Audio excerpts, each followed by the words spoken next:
নমস্কাৰ বন্ধু বান্ধৱীসকল আজি আমি এই ভিডিঅটো প্ৰস্তুত কৰিছো আমাৰ অসমৰ যি 17খন অভয়াৰণ্য আছে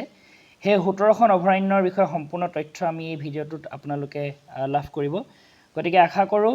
এই ভিডিঅটো স্কিপ নকৰাকৈ আপোনালোকে শেষলৈকে চাব কিয়নো আমাৰ অসমত অনুষ্ঠিত হোৱা বিভিন্ন ধৰণৰ প্ৰতিযোগিতামূলক পৰীক্ষাসমূহত এই অভয়াৰণ্যসমূহৰ বিষয়ে বিভিন্ন ধৰণৰ প্ৰশ্ন আহে গতিকে আজি আমি এই ভিডিঅটোত এই আমাৰ যি 17খন অভয়াৰণ্য আছে 17খন অভয়াৰণ্যৰ সম্পূৰ্ণ ডেটা আমি কালেকশ্যন কৰি আনিছো আৰু সেইখিনি যুগুতাই লৈ আপোনালোকৰ আগত আমি আজি দাঙি ধৰিব বিচাৰিছো তেনেহলে আহক আজি আমি চাও আমাৰ প্ৰথম যিখন অভয়াৰণ্য হেয়া হৈছে পবিতৰা অভয়াৰণ্য পবিতৰা ৱাইল্ড লাইফ চেঞ্চুৰী আৰু ইয়াৰ হৈছে পবিতৰা অভয়াৰণ্য অসমৰ মৰিগাঁও জিলাত অৱস্থিত ইয়াৰ মাটিকালি হৈছে 38.80 বৰ্গ কিলোমিটাৰ 1971 চনৰ 18 নৱেম্বৰত অসম চৰকাৰে পবিতৰা সংৰক্ষিত বনাঞ্চল ঘোষণা কৰে আৰু 1987 চনত ইয়াক অভয়াৰণ্য হিচাপে ঘোষণা কৰে মনত ৰাখিব অসম চৰকাৰে পবিতৰা সংৰক্ষিত বনাঞ্চল হিচাপে ঘোষণা কৰে 1971 চনত 1971 আৰু ইয়াক অভয়াৰণ্য হিচাপে কিন্তু ঘোষণা কৰা হয় 1987 চনত 1987 এই চন্দ্ৰটাৰ মাজত খেলিমেলি সৃষ্টি নকৰিব তাৰ পাছত আহিলে এই অভয়াৰণ্যখনত আমি কি পাওঁ ইয়া দিয়া আছে এই অভয়াৰণ্যত বিখ্যাত এশিঙীয়া গড় নাহৰ ফুটুকী বাঘ বনৰীয়া মহ হৰিণ আদি পোৱা যায়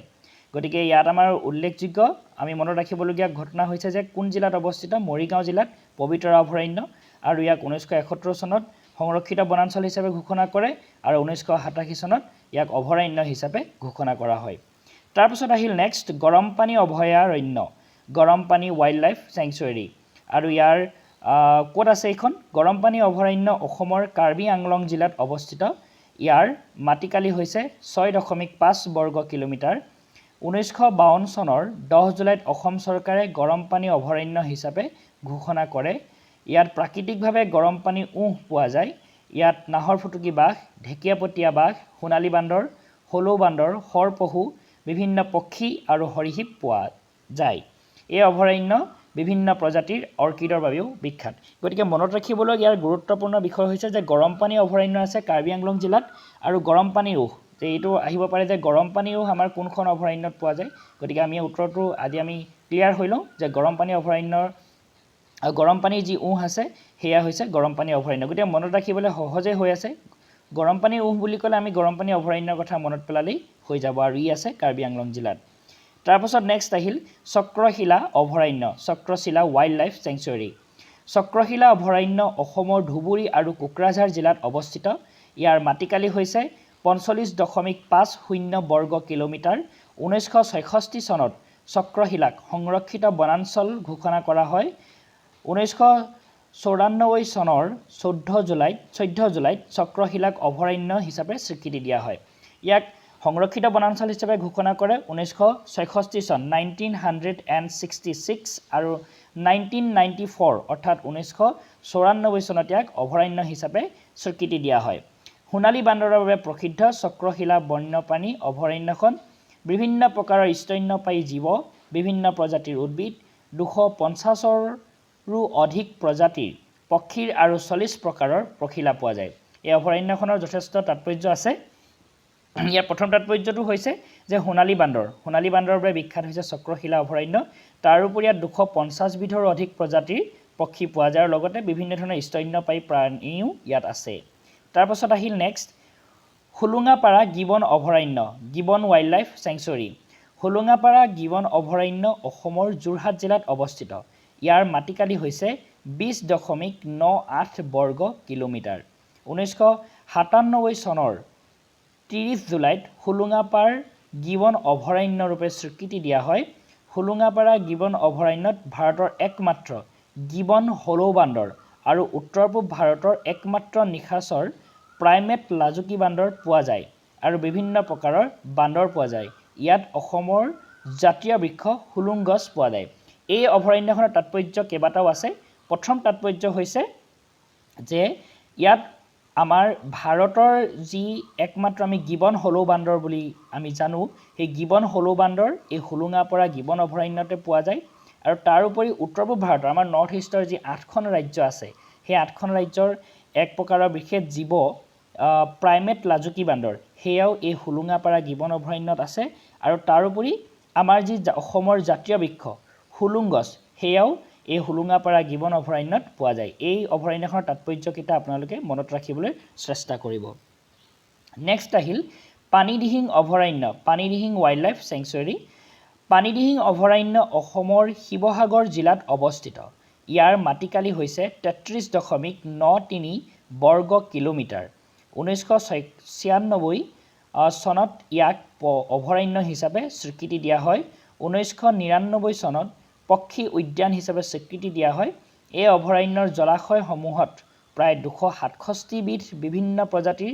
আৱাসিক আৰু পৰিভ্ৰমী পক্ষী পোৱা যায় এটা গুৰুত্বপূৰ্ণ তথ্য আমি ইয়াত লাভ কৰিছো যে পক্ষী উদ্যান হিচাপে স্বীকৃতি দিয়া হয় 1999 চনত 1999 এই কথাটো আমি মনত ৰাখিবলগীয়া বিশেষ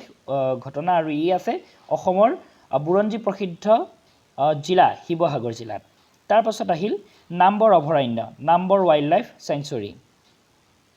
নাম্বৰ অভয়াৰণ্য অসমৰ গোলাঘাট আৰু কাৰ্বি আলং জিলাত অৱস্থিত কাৰ্বি আংলং আৰু আলং দুইটাই শুদ্ধ ইয়াৰ মাটিকালি হৈছে 37 বৰ্গ কিলোমিটাৰ 2000 চনৰ 27 জুলাইত নাম্বৰ অভয়াৰণ্য ৰূপে স্বীকৃতি দিয়া হয় নাম্বৰ বন্যপ্ৰাণী অভয়াৰণ্যত বিভিন্ন প্ৰজাতিৰ জীৱ-জন্তু আৰু মূল্যৱান গছ-গছনি পোৱা যায় তাৰ পাছতে আহিলে সোণাই ৰূপাই অভয়াৰণ্য সোণাই ৰূপাই ৱাইল্ডলাইফ চেংচুৱেৰী সোণাই ৰূপাই অভয়াৰণ্য অসমৰ শোণিতপুৰ জিলাত অৱস্থিত ইয়াৰ মাটিকালি হৈছে 220 বৰ্গ কিলোমিটাৰ 1998 চনত ইয়াক বন্যপ্ৰাণী অভয়াৰণ্য হিচাপে স্বীকৃতি দিয়া হয় অভয়াৰণ্যখনত নাহৰ ফুটুকী বাঘ টুপিমূৰীয়া বান্দৰ হলৌ বান্দৰ হেন্দুৰী বান্দৰ দল হৰিণ হৰপহু হুগৰি পহু বনৰৌ আদি জীৱ-জন্তু পোৱা যায় অভয়াৰণ্যখনত আপুৰুগীয়া দেওহাঁহ আদি কৰি বিভিন্ন পক্ষী পোৱা যায় আমাৰ অসমৰ যি জাতীয় পক্ষী দেওহাঁহ হেয়াও এইখন অভয়াৰণ্যতে পোৱা যায় তদুপৰি আৰু এটা অন্যতম গুৰুত্বপূৰ্ণ ইয়াৰ এটা জীৱ পোৱা যায় হেয়া হৈছে নাহৰ ফুটুকী বাঘ আৰু টুপিমূৰীয়া বান্দৰ তাৰ পাছত আহিল লাওখোৱা অভয়াৰণ্য লাওখোৱা ৱাইল্ডলাইফ চেংচুৱেৰী লাওখোৱা অভয়াৰণ্য অসমৰ নগাঁও জিলাত অৱস্থিত ইয়াৰ মাটিকালি হৈছে 70.13 বৰ্গ কিলোমিটাৰ এই বনাঞ্চলক 1972 চনত বন্যপ্ৰাণী অভয়াৰণ্য ৰূপে স্বীকৃতি প্ৰদান কৰা হয় লাওখোৱা অভয়াৰণ্যত বিভিন্ন প্ৰজাতিৰ জীৱ-জন্তু আৰু পক্ষী পোৱা যায় যে লাওখোৱা যিখন অভয়াৰণ্য সেইখন কোন জিলাত আছে নগাঁও জিলাত এইটো গুৰুত্বপূৰ্ণ তথ্য আৰু ইয়াক বন্যপ্ৰাণী অভয়াৰণ্য হিচাপে স্বীকৃতি দিয়া হয় 1972 চনত 1972 তাৰ পাছত আহিল বৰনদী অভয়াৰণ্য বৰনদী ৱাইল্ডলাইফ চেংচুৱেৰী বৰনদী অভয়াৰণ্য অসমৰ ওদালগুৰি জিলা আৰু বাক্সা জিলাত অৱস্থিত ইয়াৰ মাটিকালি হৈছে 26.22 বৰ্গ কিলোমিটাৰ 1980 চনৰ 22 আগষ্টত বৰনদী অভয়াৰণ্য হিচাপে স্বীকৃতি দিয়া হয় ইয়াৰ আগতে 1942 চনত বৰনদী সংৰক্ষিত বনাঞ্চল হিচাপে স্বীকৃতি দিয়া হয় অৰ্থাৎ সেই ভাৰত স্বাধীন হোৱাৰ পূৰ্বে 1942 চন যি গণ আন্দোলন সেই আন্দোলনৰ সময়তে ইয়াক সংৰক্ষিত বনাঞ্চল হিচাপে স্বীকৃতি দিয়া হৈছিল আৰু এই অভয়াৰণ্যখনক অভয়াৰণ্য হিচাপে স্বীকৃতি প্ৰদান কৰে 1980 চনত এই অভয়াৰণ্যত আমি কি পাওঁ গুধা ফুটুকী বাঘ হলৌ বান্দৰ সোণালী বান্দৰ নল গাহৰি হাতী ঢেকীয়াপতীয়া বাঘ হুগৰি পহু আদি পোৱা যায় পক্ষীৰ ভিতৰত ধনেশ উলমৌৰা ময়ূৰ চৰাই হয়কলি আদি পোৱা যায় এটা গুৰুত্বপূৰ্ণ তথ্য আমি ইয়াত লাভ কৰিছোঁ যে ধনেশ উলমৌৰা ময়ূৰ চৰাই আৰু হয়কলি এই উল্লেখযোগ্য যিকেইটা চৰাই এইকেইটা কিন্তু আমাৰ এই বৰনদী অভয়াৰণ্যত পোৱা যায় তাৰ পাছত আহিল ভেৰজান বৰাজান পদুমণি অভয়াৰণ্য ভেৰজান বৰজান পদুমণি ৱাইল্ডলাইফ চেংচুৱেৰী ভেৰজান বৰাজান পদুমণি অভয়াৰণ্য অসমৰ তিনিচুকীয়া জিলাত অৱস্থিত অভয়াৰণ্যখনৰ মাটিকালি হৈছে 7.22 বৰ্গ কিলোমিটাৰ অভয়াৰণ্যখনত হলৌ বান্দৰ গাহৰি নেজিয়া বান্দৰ টুপিমূৰীয়া বান্দৰ লাজুকী বান্দৰ বনৰীয়া গাহৰি নাহৰ ফুটুকী উৰণীয়া কেৰ্কেটুৱা আদি পোৱা যায় ইয়াৰ উপৰিও প্ৰায় 84 বিধ প্ৰজাতিৰ পক্ষী পোৱা যায় এইটো গুৰুত্বপূৰ্ণ তথ্য যে যি উৰণীয়া কেৰ্কেটুৱা এই নাহৰ ফুটুকী যি উৰণীয়া কেৰ্কেটুৱা হেয়া এইখন অভয়াৰণ্যতে আমি দেখিবলৈ পাইছোঁ আৰু ইয়াত প্ৰায় 84 বিধ প্ৰজাতিৰ পক্ষীও পোৱা যায় তাৰ পাছত আহিল বুঢ়া চাপৰি অভয়াৰণ্য বুঢ়া চাপৰি ৱাইল্ডলাইফ চেংচুৱেৰী বুঢ়া চাপৰি অভয়াৰণ্য অসমৰ শোণিতপুৰ জিলাত অৱস্থিত ইয়াৰ মাটিকালি 44.06 বৰ্গ কিলোমিটাৰ 1995 চনত বন্যপ্ৰাণী অভয়াৰণ্য ৰূপে স্বীকৃতি দিয়া হয় ইয়াৰ আগতে 1974 চনত সংৰক্ষিত বনাঞ্চল ঘোষণা কৰিছিল ইয়াত এশিঙীয়া গড় বনৰীয়া মহ নাহৰ ফুটুকী বাঘ বনৰৌ হাতী বিভিন্ন প্ৰজাতিৰ বান্দৰ আদি পোৱা যায় বিভিন্ন প্ৰজাতিৰ পক্ষীও পোৱা যায় অৰ্থাৎ এইখন যি বুঢ়া চাপৰি অভয়াৰণ্য এইখনৰ গুৰুত্বপূৰ্ণ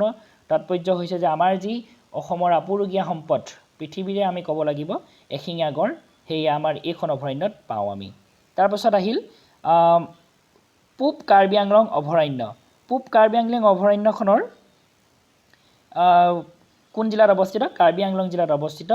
আৰু ইয়াৰ মাটিকালি হৈছে 221.81 বৰ্গ কিলোমিটাৰ 2000 চনৰ 27 জুলাইত এই বনাঞ্চলক অভয়াৰণ্য হিচাপে স্বীকৃতি দিয়া হয় অভয়াৰণ্যখনত হাতী বিভিন্ন প্ৰজাতিৰ বান্দৰ হৰপহু আদিৰ উপৰিও বিভিন্ন প্ৰজাতিৰ পক্ষী আৰু বিভিন্ন উদ্ভিদ পোৱা যায়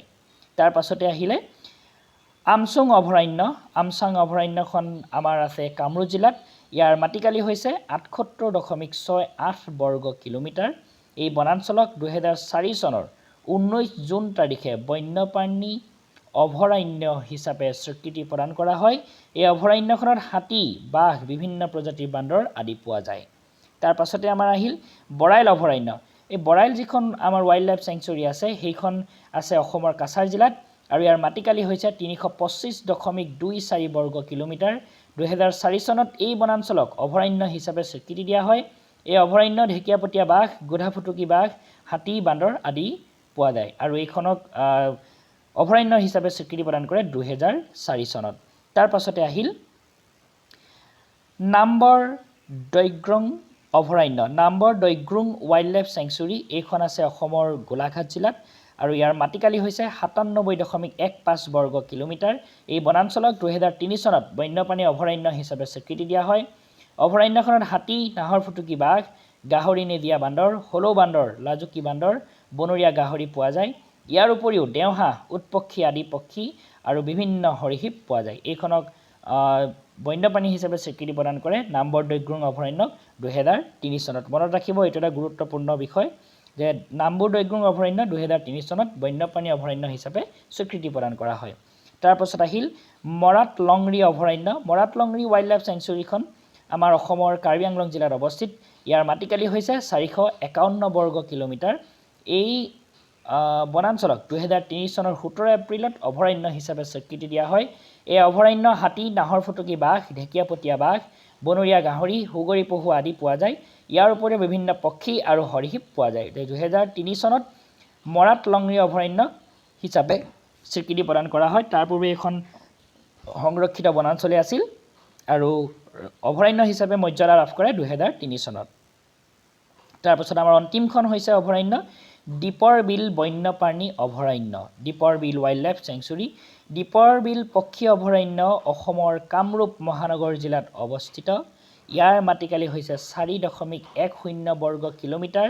ইয়াত থকা জলাশয়সমূহত বিভিন্ন পক্ষী দেখিবলৈ পোৱা যায় দীপৰ বিলক 2002 চনৰ উত্তৰ পূৰ্বাঞ্চলৰ একমাত্ৰ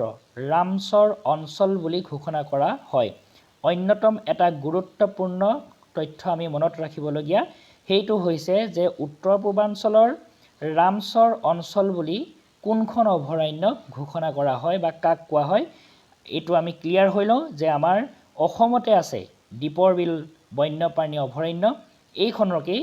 উত্তৰ পূৰ্বাঞ্চলৰ একমাত্ৰ ৰামচৰ অঞ্চল বুলি ঘোষণা কৰা হয় আৰু এই অভয়াৰণ্যখনক 2002 চনত এই মৰ্যাদা প্ৰদান কৰা হয় তো গাইজ আজি আমি যুগুতাই অনা অসমৰ 17খন অভয়াৰণ্যৰ যিসমূহ তথ্য ইমানতে শেষ হৈছে এই তথ্যসমূহ আশা কৰোঁ আপোনালোকৰ আগন্তুক